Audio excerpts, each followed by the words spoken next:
الرحمن الرحیم۔ تو عہد رسالت کے انوکھے واقعات کا سلسلہ جاری ہے۔ ایک مرتبہ ایسا ہوا کہ اللہ کے رسول صلی اللہ علیہ وسلم مسجد میں تشریف فرما تھے، تو ایک یتیم لڑکا وہ اپنا معاملہ لے کر آپ کے سامنے آیا۔ وہ کہنے لگا کہ میں بہت پریشان ہو گیا ہوں، اور یہ کہہ کر رونے لگا۔ تو اللہ کے رسول صلی اللہ علیہ وسلم نے اسے تسلی دی اور اس سے پوری بات بتانے کو کہا۔ تو اس نے بتایا کہ اس کے پاس ایک کھجور کا باغ ہے اور اس باغ کی باؤنڈری نہیں ہوئی ہے، جس کی وجہ سے اس باغ کا کافی نقصان ہو جاتا ہے، اور وہ باؤنڈری کرانا چاہتا ہے، لیکن اسی باغ میں بیچ میں ایک چھوٹی سی زمین میں ایک کھجور کا درخت ایک دوسرے آدمی کا ہے، اور وہ باؤنڈری نہیں کرانے دے رہا ہے۔ ظاہر ہے کہ اس کا جب اندر وہ ہے تو وہ اس کی اجازت نہیں دے رہا ہے، لیکن اس کی وجہ سے باؤنڈری نہیں ہونے کی وجہ سے باغ والے کا بہت نقصان ہو رہا ہے۔ تو اللہ کے رسول صلی اللہ علیہ وسلم نے اس آدمی کو بلوایا۔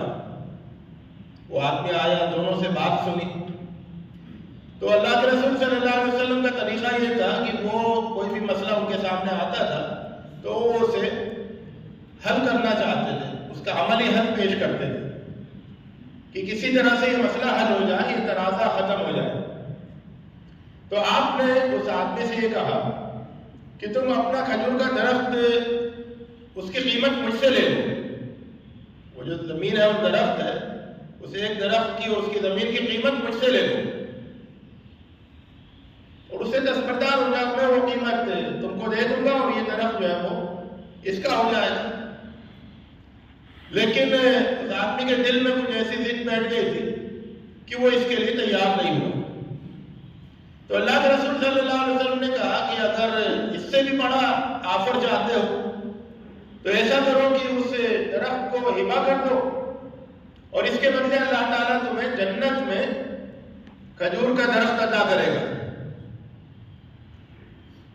لیکن یہ بات تو اس آدمی کی سمجھ میں نہیں آئی، یعنی اس کا دل اس کے لیے بھی تیار نہیں ہوا، تو اس نے منع کر دیا۔ اللہ کے رسول صلی اللہ علیہ وسلم نے اس کی تنگ-دلی پر افسوس کیا اور بات ختم ہو گئی۔ اب یہ بات کہ یہ کھجور کا درخت اگر تم دے دو گے اس کو، اس یتیم لڑکے کو، تو اللہ تعالیٰ تمہیں جنت میں کھجور کا درخت عطا کرے گا، یہ بات ایک صحابی حضرت ابو دہدہ کے دل میں اتر گئی۔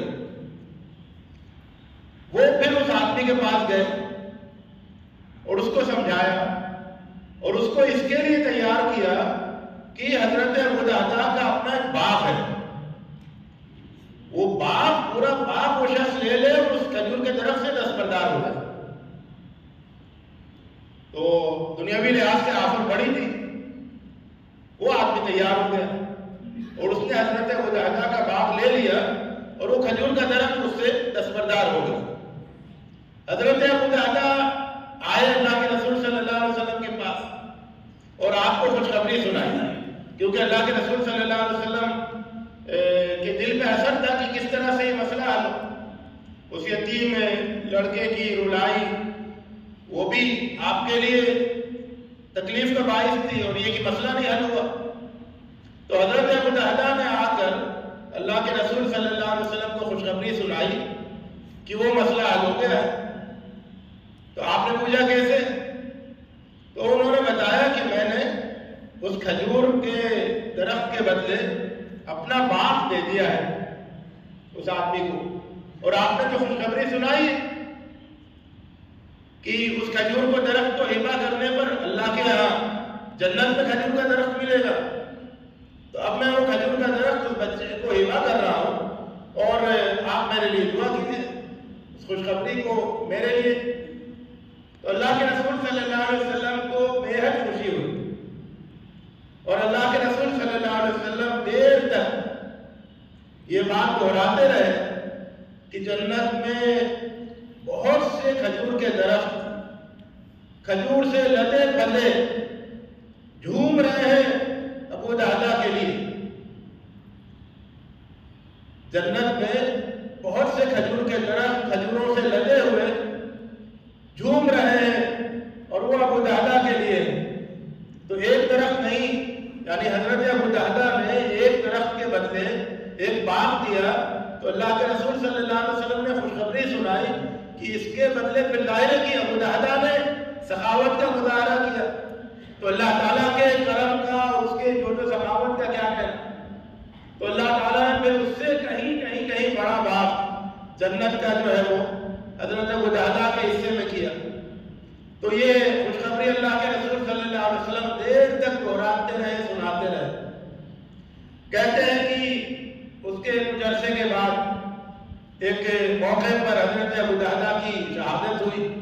حضرت ابو دہدا کا جنازہ جا رہا تھا اور اللہ کے رسول صلی اللہ علیہ وسلم اپنی سواری پر تیز جا رہے تھے اس جنازے میں شرکت کے لیے، اور اس وقت سب کی زبانوں پر یہی چرچا تھا کہ اللہ کے رسول صلی اللہ علیہ وسلم نے ابو دہدا کے لیے خوشخبری سنائی ہے کہ جنت میں بہت سے کھجور کے درخت وہ اپنے پھلوں سے لدے ہوئے وہ جھوم رہے ہیں حضرت ابو دہدا کے لیے۔ حضرات، اس واقعے سے ہمیں یہ سبق ملتا ہے کہ سب کچھ دنیاوی مفاد نہیں ہوتا ہے، دنیا کا فائدہ ہی سب کچھ نہیں ہوتا ہے۔ دنیا کی چیزوں کے ذریعے سے آخرت کا فائدہ حاصل کرنا یہ اصل کمال ہے، اور لوگوں کے درمیان صلح کرانا، لوگوں کے جھگڑوں کو دور کرنا، لوگوں کے جھگڑوں کو ختم کرنا، اس کے لیے کوشش کرنا بہت بڑی نیکی ہے۔ لیکن اس کوشش میں قربانی دینا، ایک تو ہوتا ہے نصیحت کر کے سمجھا بجھا کے مسئلے کو حل کرنا، لیکن جہاں ضرورت پڑے صلح کرنے والا قربانی دے کہ ٹھیک ہے میں کچھ ادا کرتا ہوں، میں کچھ دے دیتا ہوں۔ اللہ کے رسول صلی اللہ علیہ وسلم نے بھی یہی کیا کہ اس آدمی سے کہا کہ میں اس کی قیمت ادا کر دیتا ہوں، اس سے قیمت لے لو اور کھجور کا درخت دے دو اس یتیم کو۔ اور حضرت ابو دہدا نے تو اپنا پورا باغ دے دیا تاکہ وہ مسئلہ حل ہو جائے، یتیم کا مسئلہ حل ہو جائے، اس کا باغ جو ہے وہ اس کے حفاظت میں آ جائے، محفوظ ہو جائے، اور اللہ کے رسول صلی اللہ علیہ وسلم کو خوشی حاصل ہو جائے۔ تو بہت بڑی خوش نصیبی کی بات ہوتی ہے، سعادت کی بات ہوتی ہے کہ آدمی اپنے دنیا کی کچھ چیزوں کو اپنی آخرت کی کامیابی کا اور آخرت کی خوشی کا ذریعہ بنا لے۔ اللہ رب العزت ہمیں اس کی توفیق دے۔ وآخر دعوانا الحمدللہ رب العالمین۔